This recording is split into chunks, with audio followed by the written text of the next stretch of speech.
Lovely.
Video.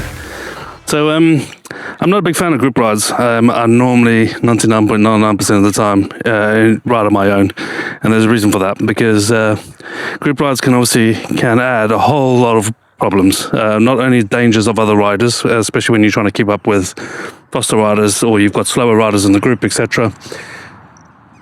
So a lot of people avoid group rides for that particular reason. But there's only one place that I actually will ever do a group ride with, and that's the Veloce Club in Hitchin.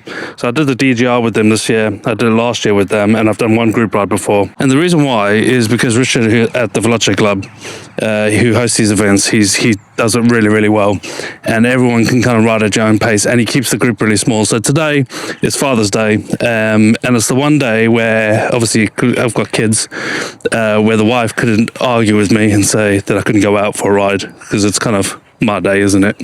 And obviously I'm going to spend the day with the kids later, so obviously I'm going to enjoy that part, but I thought this morning, it's quite early, I thought get out, join up with the Father's Day ride with the Veloce Club. I thought I'd take you guys along with me, and found this beautiful spot, and enjoy the morning. Gonna go get a bacon butty, get a coffee at the Veloce Club, and then head off for a ride, and then get home later, and we can have a barbecue at home later.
So the old question always resurfaces: a group ride or solo? It's a kind of question that divides motorcyclists more than any other. Because here's the truth, motorcycling at its core is a solitary act. The moment the helmet goes on, the world narrows, the noise drops away, the conversations, the opinions, the noise of everyday life, gone. Have you ever tried talking to another rider at a junction? Engine rumbling, earplugs in, a shell of fiberglass between you and the world. There's a reason why bikers developed the nod. Words were never really the point. But technology has tried to change that. Rider comm systems now let you wire into a moving conversation. Your friend's voice is in your ear at 70 miles an hour. Whether that's a gift or intrusion probably tells you everything on which side of the debate you fall on. Because the divide is real. There are riders who will not, under any circumstances, share the road with anyone else. Not their partner, not their oldest friend. There are entire communities built around this. Pages, forums, groups of people united by a singular joy of riding completely and unapologetically alone. And then there are those who never dream of swinging a leg over without a full WhatsApp group confirmed and a meeting point agreed. For them, the bike is almost secondary. It's the ride together that matters. And neither is wrong, but they are fundamentally different things.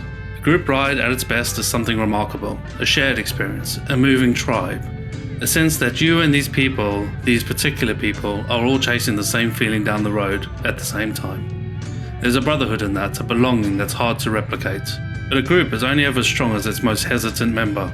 And the history of group riding is littered with moments where that broke down, where egos surfaced, where the pace crept up, where someone felt the invisible pressure to take that corner a little faster, break a little later to keep up, to not be the one that slowed everyone down, and then the inevitable eventually becoming exactly that. Solo riding strips that away. Your pace, your route, your decision. Stop when you want, turn when you want. Sit in a lay-bar for 20 minutes watching the valley and answer to no one. There's a freedom in that, which is almost impossible to describe to someone who hasn't felt it. Though I'll admit it, sometimes freedom and aimlessness are closer than you think. Sometimes you find yourself 3 junctions deep with no particular destination, wondering what the point was. And I ride mostly alone. Partly because none of my friends ride, but partly, if I'm honest, but I'm not sure I want to hand that much responsibility to anyone else. My safety, my pace, my ride, I like it that it's mine. But I'd be lying to say if I didn't enjoy the old group ride. There's something about rolling into a car park together, engines ticking down, that gets me every time.